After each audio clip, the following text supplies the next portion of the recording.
One strike and you're out. Not really. This clip is explaining a couple of verses that are used by Christians to support their idea that one mistake and you're a goner. That one must perfectly fulfill the Torah, otherwise they're damned, basically. So we're now going to examine those verses. I'm going to do a lot of reading, so pardon the lack of eye contact. I want this to be short and not too confusing, so for that reason I'm going to read a lot. Alright, the first Deuteronomy chapter 27, verse 26. There we have أورور أشر لو يقيم أثدبره التروه الزث لعسث فم وأمر كرهام Amen. Cursed is the man who does not uphold, who does not establish all the matters of this Torah, to do them. And all the people said, Amen. The word here that is translated as to uphold is yokim. It comes from the same word as, the same root as to arise or lift up. And interestingly, this is the same terminology used in Romans chapter 3 verse 31 by Paul, assumedly. And there it says, do we cancel the law by faith? Perish the thought. We uphold the law. The next verse is Deuteronomy chapter 28 verse 58. There it says, Im lo tishmor la'aseth kol divrei haTorah hazot hakethuvim b'sefer hazeh liyira'o eth Hashem hanichbod v'haniro hazeh eth Adonai Elohecho. And if you do not keep or guard to do all the matters of this Torah which are written in this book, to fear the glorious or honorable and fearful name, the name of the transcendent one, your venerable authority.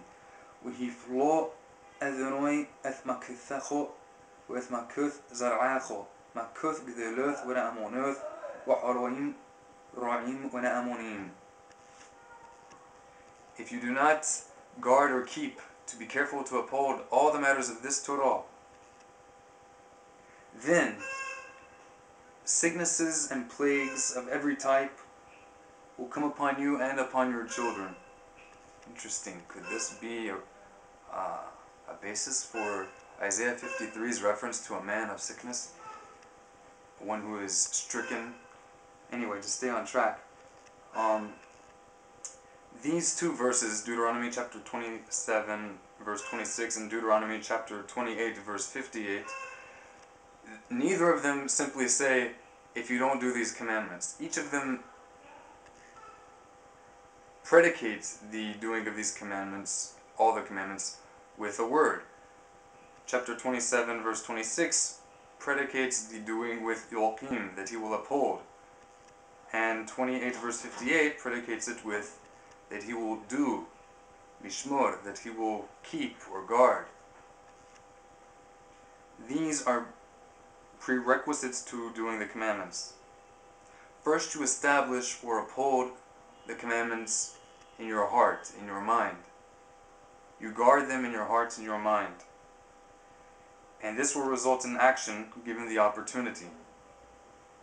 The Almighty never says that upholding and keeping Torah means that you will never make a mistake.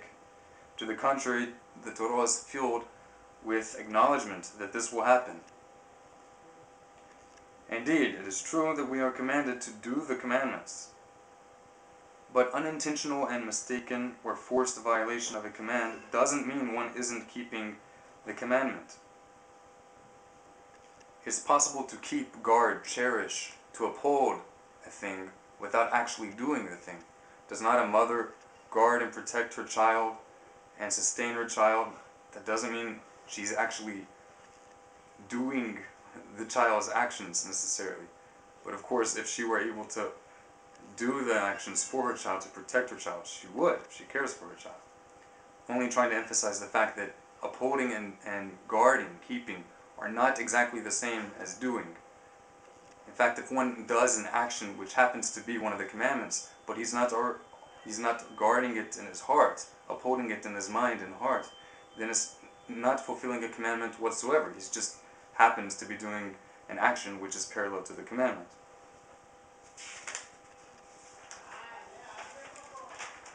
It's only when one transgresses a commandment of the Torah high-handedly, turning away his heart from the transcendent one, as it says in Deuteronomy chapter 30, verse 17, among many other places, that one is no longer keeping Torah. But the transcendent one, Yishtabach Shemo, blessed is his name, already informed us that though Israel go astray, a time will come, and it shall be, as it says in